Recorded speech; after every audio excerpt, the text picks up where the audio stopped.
passion, it comes from the people. And the only reason I stay here is because I am overwhelmed by the commitment of the people who serve. I say what makes for a good day is when you come in and your people are here that you volunteer with every week and you have a good time and you know you're doing well, you're doing good things for the community, and you just leave feeling good about yourself. Really the hardest thing is if you fail, you know that people are going to suffer for it.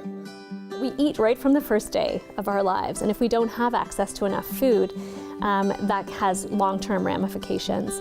One of the things that a lot of the research talks about is that food insecurity can lead to low birth weight babies. So even the pregnant mom, before that baby is born, if she doesn't have access to enough food, that baby is already at higher risk of developing diseases later on in life and having different health problems.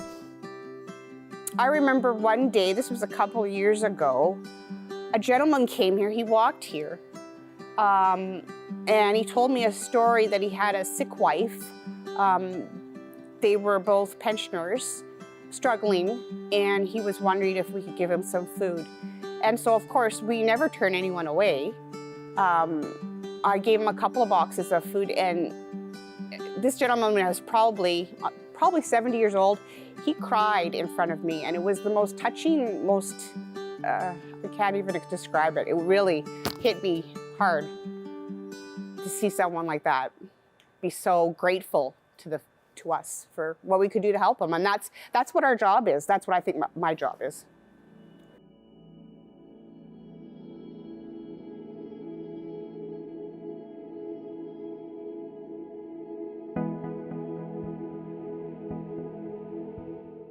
Well, the RFDA is an association, a collection, a collaboration of food banks, meal programs, agencies that provide services to families with a food security bent.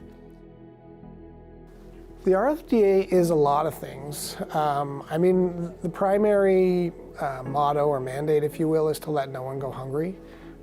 So we serve people not only in Thunder Bay, or we serve our member organizations, but we also serve organizations out in the region, and includes remote communities, fly-in communities, there's a boat in community. So really our goal is to make sure that everybody in Northwestern Ontario has healthy food and food to eat on a regular basis.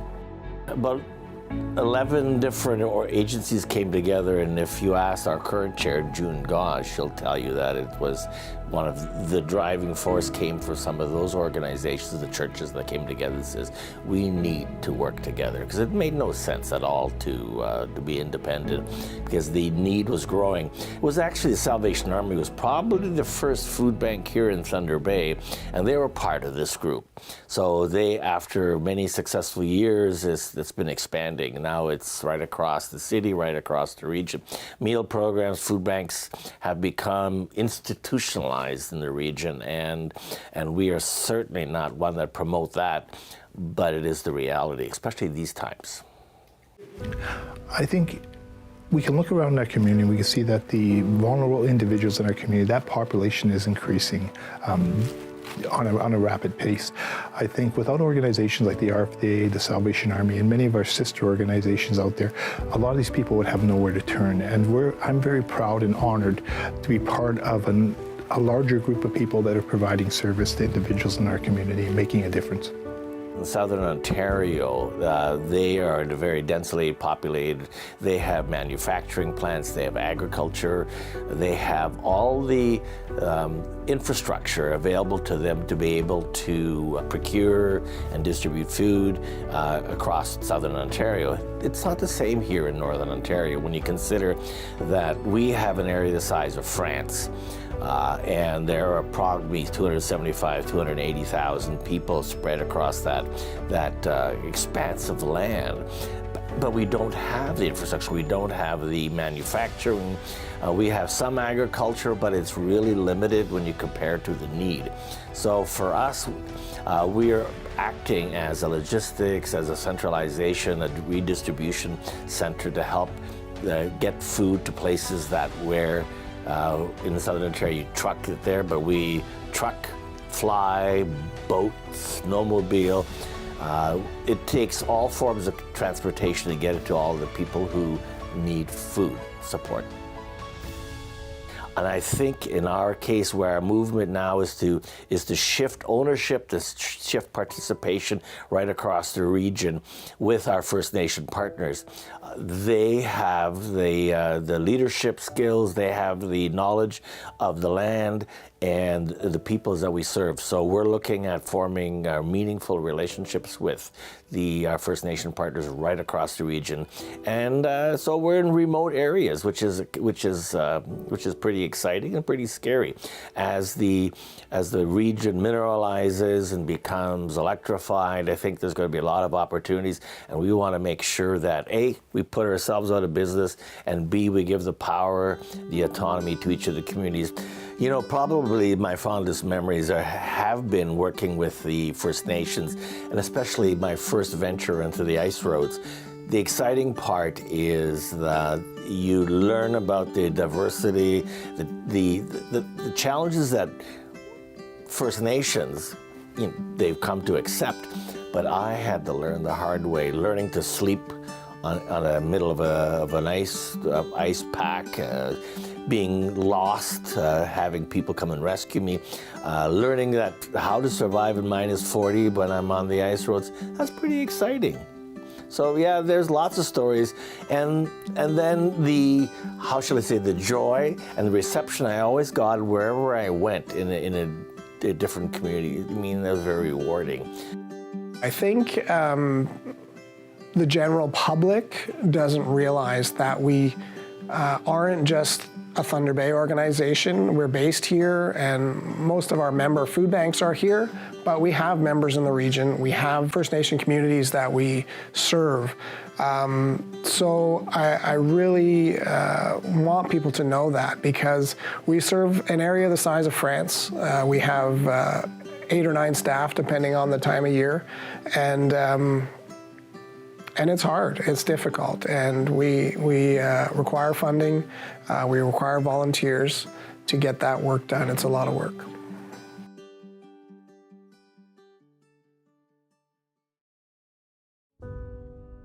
Lifespans are shorter for folks who experience food insecurity, and some would say about 10 years shorter, in fact. Children learn better when they have a healthy meal, and that's documented. People, we can mitigate the impact of diabetes and all kinds of chronic food-related diseases by a healthy diet.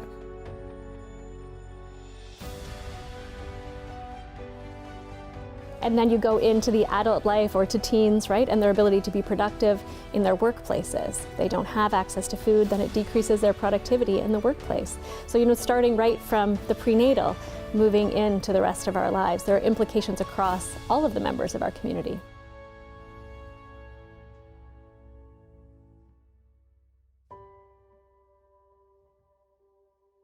We do know that people suffer from cardiovascular disease, so heart disease more often, and stroke as well if they're food insecure, cancers across the board, a variety of cancers, and diabetes, right? We know that diabetes is on the rise, and there are things beyond those. You know, I often in my career I use those 3 quite often, but then there are things like chronic pain and arthritis that are more common as well for folks who are experiencing food insecurity.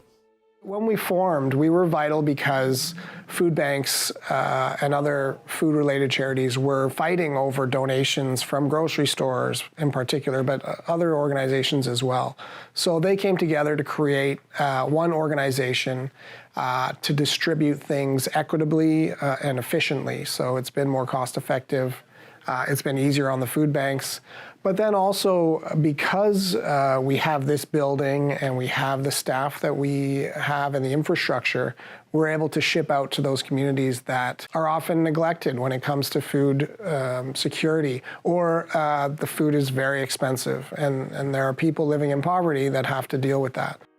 The best parts are the team we have here and the volunteers we have here. But also on a personal level, since we're not the front line, but we do have groups that come here, say, placement students from the college or from March of Dimes or Community Living, those organizations that send some of their clients here to learn.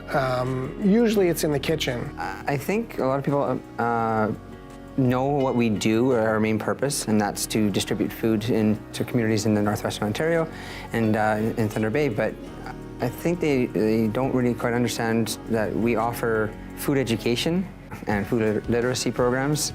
We have a kitchen that a lot of people are not aware of, and we do a lot of things with our volunteers, a lot of teaching, learning opportunities, and it's a fun place to work and volunteer.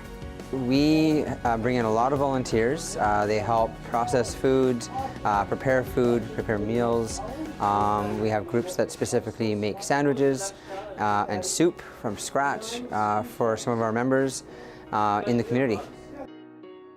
So in behind me I have the Essential Skills program with the March of Dimes, and that program teaches these people behind me how to cook right from scratch, basic knife skills, basic cooking skills, and different techniques that they can use at home, but also employment skills that they can use in the workforce.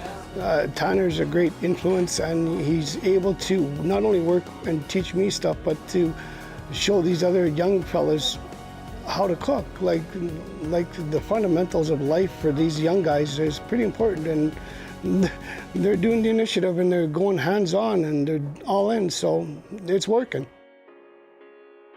One of our first jobs in the charity field is to, in my world, is to eradicate food banks, is to change the perception of that this is a handout. We are committed to finding ways of giving a hand up, not a handout, and that is going to be more so in the coming years as we change. So the charity work, we don't want to be enabling, we want to be empowering organizations.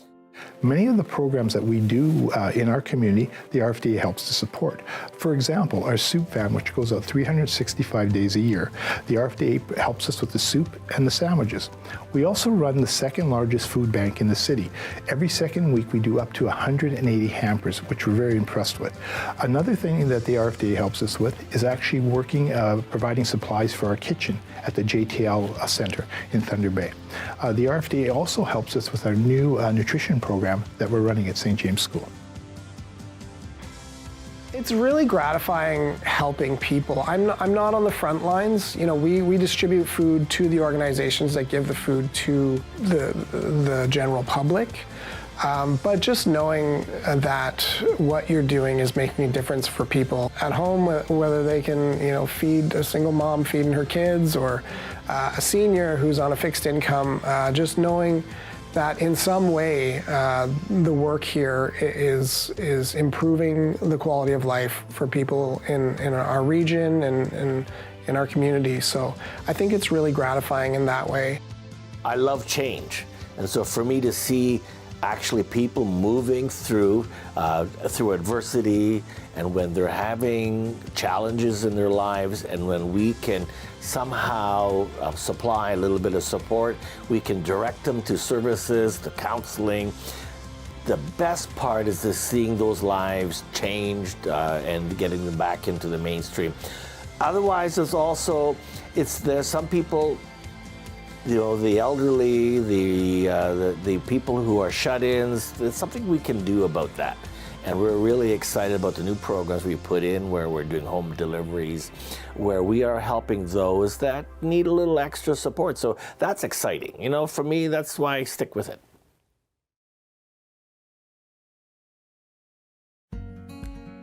volunteers, whether they come from business or from churches or corporations that are still active, they are committed to helping people, which speaks volumes to I guess the culture of Northwestern Ontario is that we are an organization that are very family related.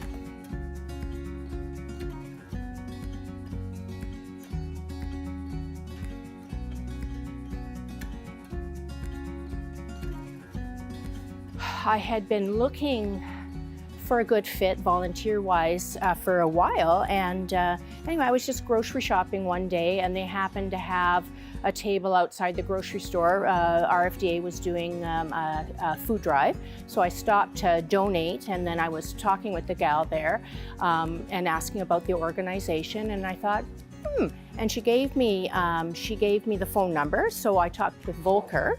I figured, I think this is going to be a good fit for me. So I went down there, and back then it was just over in a small building on Mackenzie. And I would say it was probably a tenth of the size of this place now. And yeah, so it was only me. I was the only volunteer there in the warehouse that they had.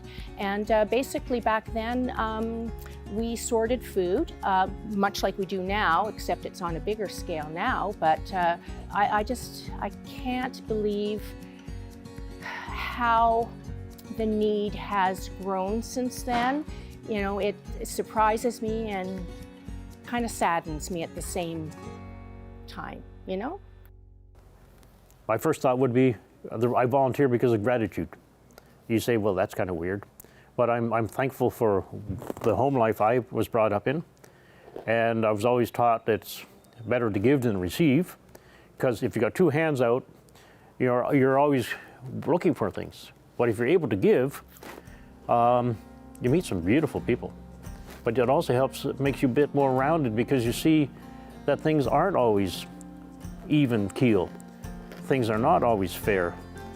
There are people with health issues, mental health, physical health, spiritual health, and if they don't get food, it just sort of compounds and aggravates, health, whether or not that's dental or stomach issues.